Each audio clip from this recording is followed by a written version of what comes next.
Congress party से अपने इस्तीफे पर राधिका खेड़ा ने कहा है कि मैं 3 साल से लगातार प्रियंका गांधी और राहुल गांधी से समय मांग रही हूं।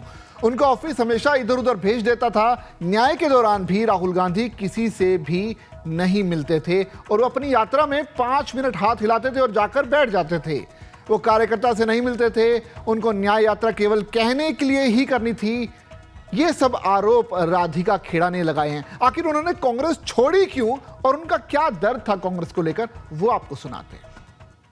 मैं 3 साल से लगातार प्रियंका गांधी जी और राहुल गांधी जी से समय मांग रही हूँ, लेकिन उनको ऑफिस हमेशा कभी एक के पास भेज देता है, कभी दूसरे के पास भेज देता है। एक से समय मांगेंगे तो बोलेंगे दूसरा समय देगा।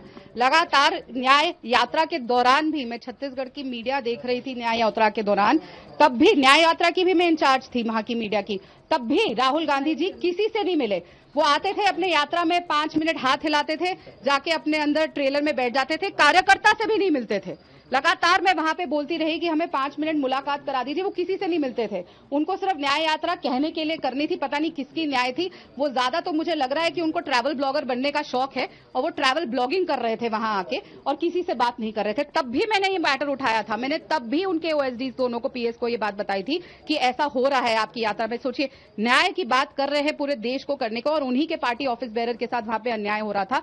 तब भी नहीं सुनवाई, क्योंकि राहुल जी बिजी थे। उनको अपने ट्रेलर में बैठ के पता नहीं क्या देखना था अपने सोशल मीडिया पे। प्रियंका गांधी कहती है लड़की हूँ, लड़ सकती हूँ, और आप कह रही हैं घटना के 2 दिन बाद वो छत्तीसगढ़ भी पहुंची थी, तो क्या आपने मिलने की कोशिश की थी? बिल्कुल बिल्कुल, मैंने लगातार उनके ऑफिस से संपर्क बनाने की कोशिश करी। जैसा मैंने कहा, वो किसी से नहीं मिलती। लड़की हूँ, लड़ रही हूँ, सामने एग्जाम्पल है, पर उन्होंने ये नहीं बताया था कि लड़की हूँ, लड़ सकती नहीं। लड़की हो तो पिटोगी। कांग्रेस का यही नारा है। लगातार अपने नेताओं को बदसलूकी करी जाती है। प्रियंका चतुर्वेदी के साथ हुई, जैसे मैंने कहा। अर्चना गौतम को तो खुद पीटा गया कांग्रेस कार्यालय में। मुझे कांग्रेस कार्यालय में बंद कर दिया गया। ये कोई बाहर की घटना नहीं है। जब कांग्रेस कार्यालय में, नेशनल कार्यालय में और स्टेट के कार्यालय में अगर ऐसी चीज हो रही है तो बहुत चिंतन का विषय है। जो लोग बात करते हैं महिला के न्याय की, जो लोग बात करते हैं मणिपुर की, कर्नाटक की, वो खुद अपने घर में लड़कियों को पीट रहे हैं और कमरे के अंदर बंद कर रहे हैं। और क्यों 3 आदमियों ने मुझे कमरे के अंदर बंद किया, ये भी बहुत चिंतन का विषय है। जी, आप राम मंदिर गई इसीलिए विरोध हुआ, आप लगातार ये कह रही हैं? जी बिल्कुल, ये सारा सिलसिला तब से शुरू हुआ, क्योंकि मैं सामने आके मैं इस बात से खुश हुई कि हम राम मंदिर जाने का, ये पीढ़ियों से हम इंतजार कर रहे थे कि कब राम मंदिर मिलेगा, कब राम लल्ला के दर्शन करने जाएंगे। और वो पार्टी जिसकी शुरुआत हर सभा की रघुपति राघव राजा राम से होती थी, मैं कभी जीवन में नहीं सोच सकती थी कि वो राम जी की इतनी दुश्मन निकलेगी और उनको इतना कष्ट होगा कि कोई राम लल्ला की उपासना करेगा तो, और उसका ऐसी सजा मुझे मिलेगी, मैंने कभी नहीं सोचा था। आज भी मेरे रोंगटे खड़े होते हैं सोच के कि जब मुझे उस कमरे में बंद किया गया। और प्रियंका गांधी जी की चुप्पी आज तक मुझे तकलीफ दे रही है। राहुल गांधी जी की चुप्पी, मल्लिकार्जुन खड़गे जी की चुप्पी, जयराम रमेश जी का मुझ पे चिल्लाना, मेरे पास शब्द नहीं है। एक आखिरी सवाल, आप कह रही हैं लगातार आप हिंदू धर्म को लेकर बात करती थी। एक पार्टी बीजेपी जो इस धर्म को बढ़ाती है, राम मंदिर बनवाया, तो क्या आप उसकी तरफ रुख करेंगी? क्योंकि जो आप कह रही हैं, जो विचारधारा, देखिए, मैंने किसी विचारधारा, देखिए, क्या अपने धर्म के बारे में बोलना या अपने किसी आराध्य की पूजा करना कोई पार्टी की विचारधारा है? मेरा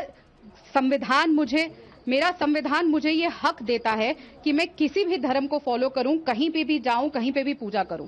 तो इसमें कहीं पार्टी कहां से आ जाती है? लेकिन जब एक पार्टी इस बात का विरोध करने लग जाए, जो स्वयं को सेक्युलर पार्टी बताती है, जो स्वयं को संविधान का रक्षक बताती है, और वही संविधान के खिलाफ करने का काम करे, अपने आप को बाबा साहेब अंबेडकर जी की पार्टी बताती है और खुद ही संविधान के खिलाफ काम कर रही है और लगातार देश भर में चिल्लाते हुए कह रही है कि हम संविधान को बचा रहे हैं। अरे, संविधान तो आप अपने पार्टी में ही नहीं लागू कर रहे। महिला के साथ उत्पीड़न पे आप चुप है।